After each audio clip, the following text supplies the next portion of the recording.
Hey my girlies, it's your girl Charmy back with another one.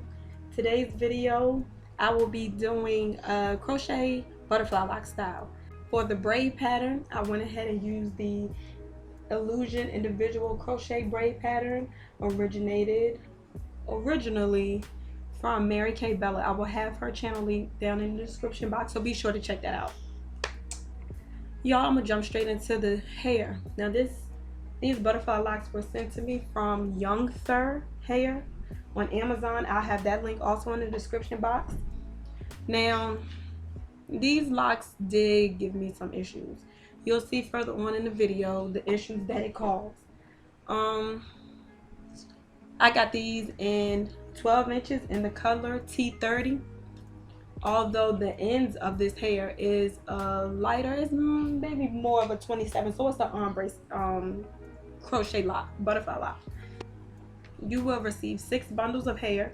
Within each bundle there are 12 strands per bundle. I will be honest and say that I wish you would receive at least 7 bundles, because 6 was barely enough to make it a full style.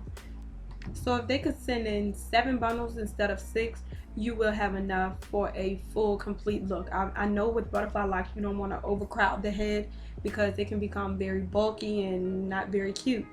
But me personally, I feel like I could have used at least 1 more bundle. So let me jump into the cons of this hair.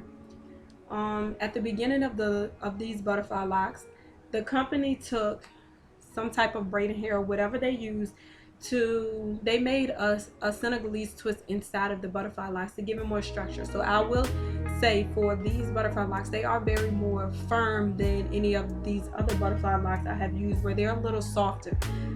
But with that being said, to get that firmness, they used a very big amount of braiding hair to do the twist inside of the lock.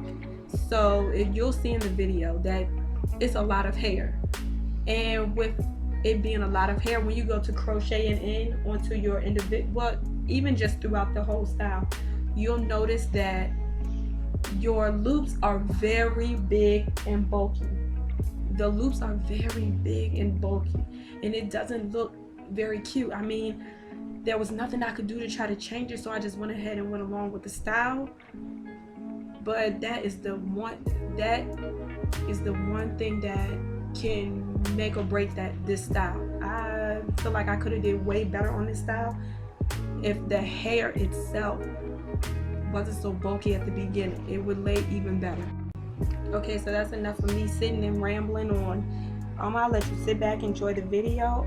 If you haven't done so already, hit that subscribe button. Also hit that notification bell so you can be notified every time I upload a video. Hit that like button, and make sure you share this video with someone who you think will really enjoy it. Until next time, I'll catch you in a later one.